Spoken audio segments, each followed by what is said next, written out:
Hello and welcome back to the course on blockchain. So to understand what Web 3.0 is, let's first understand what Web 2.0 is.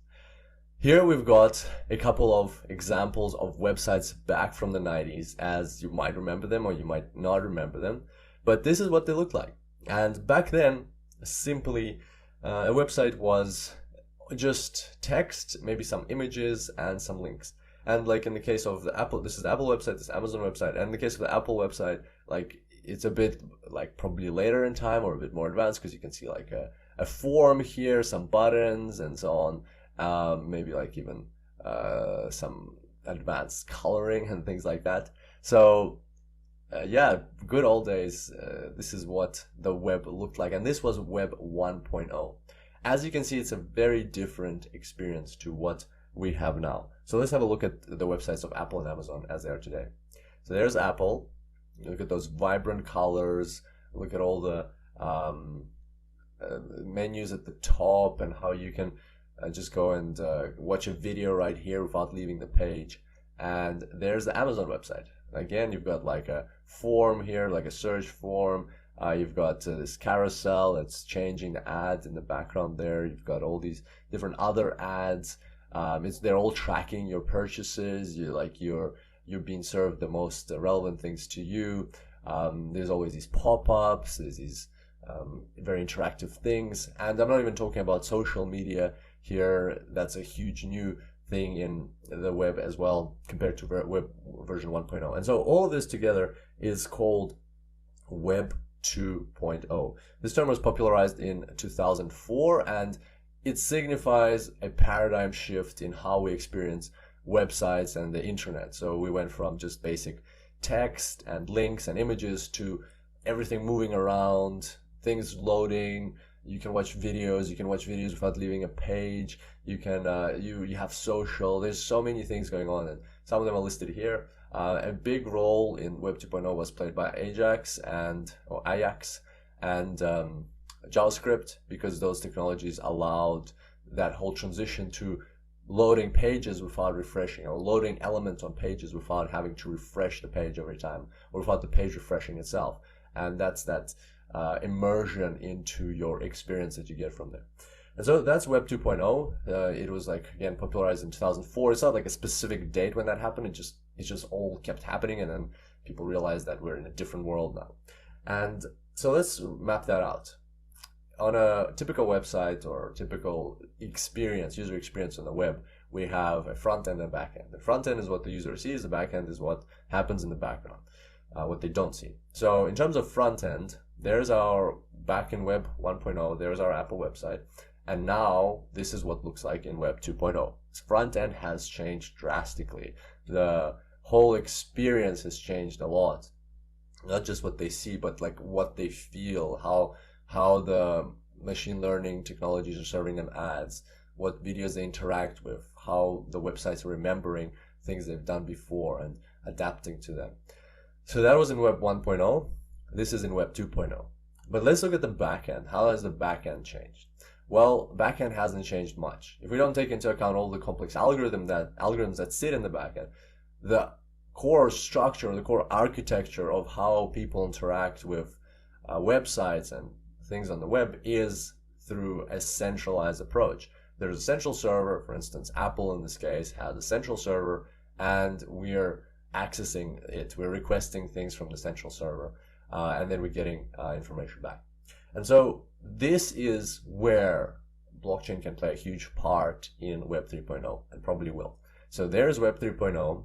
We don't really know what's going to happen with the front end, because it's also important to think about that as well.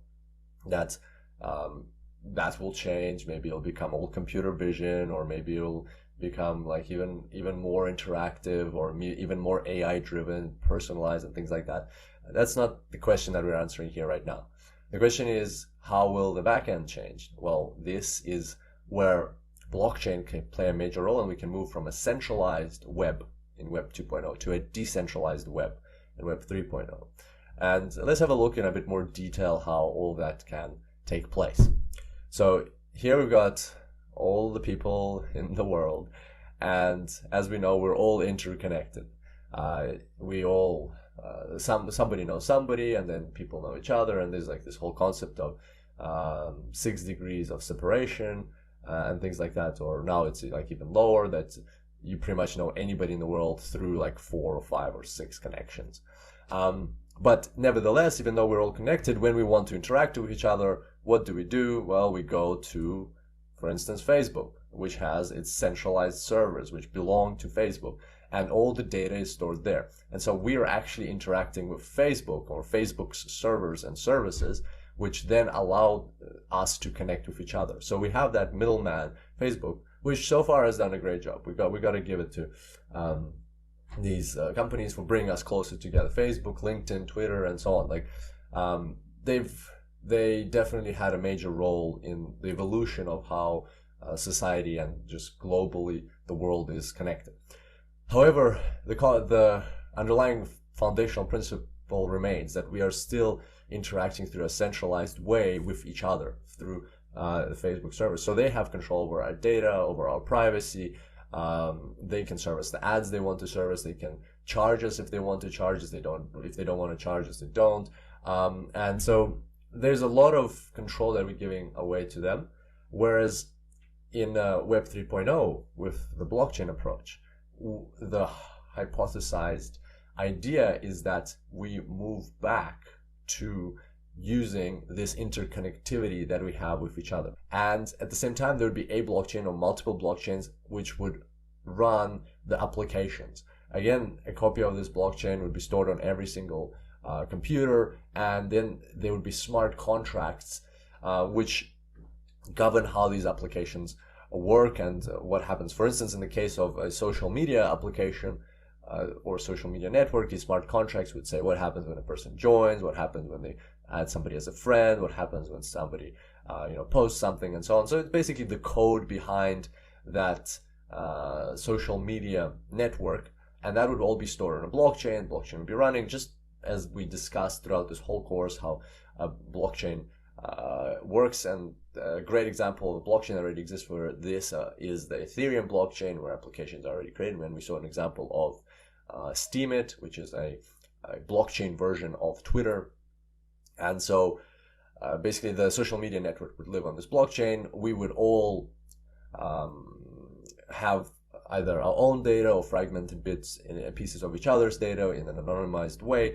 But the point is that the control over the data would be stored using a private key on the blockchain. So only you would have access to your own data, and you would, through your interactions and through the smart contracts, you would be able to, and through your actions, you would be able to select who gets to see your data, who doesn't, who you want to be friends with, who doesn't want to be friends with. So you get control back over your data completely entirely, because it's not stored on a centralized server. It's either stored on your computer again, or there's other ways to implement this. It can be stored in fragmented pieces all over the place, but only you can put it back together.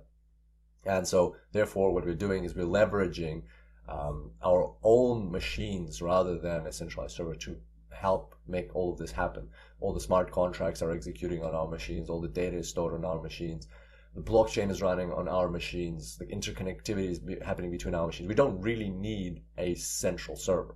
We can have a social network which is completely, which doesn't belong to anyone. It just runs. It just exists, and it's crowdsourced, and people add to it and like and take away from it, and we all vote how it develops and things like that. So a very democratized approach where we all have control over it. So, and this brings us back to that idea of the supercomputer that Ethereum is trying to build, like the global supercomputer using our little computers that we have rather than a centralized server or location. So there we go. That's how blockchain can contribute to Web 3.0. We've already seen an example of this, the Steemit website, and there's more. In fact, I've got an interesting additional reading for you here where the author Matteo talks about the theoretical concepts and implications around blockchain or Web 3.0. And actually there's a screenshot there of the apps, how they might change, how the browser might change, storage and video calls, social networking, and so on. So you can actually see here, Steemit is over here. So there we go. That's Web 3.0 and it's and how blockchain can play a role in that. Check out this article. It's quite popular on Medium. And yeah, it's a good idea, I think, to get up to date and upskilled with what's coming ahead, what to expect from what the internet would look like. And why? Well, because it will give you ideas on maybe how you can contribute to that, or maybe how you can participate in all of this and get started early and start, transitioning your mindset. Again, this is all might change in a few months, in a few years. It might look completely different to what we're speculating now, but it does look promising. It does look like a very interesting way the world could go. On that note, I hope you enjoyed today's tutorial, and I look forward to seeing you next time. Until then, enjoy blockchains.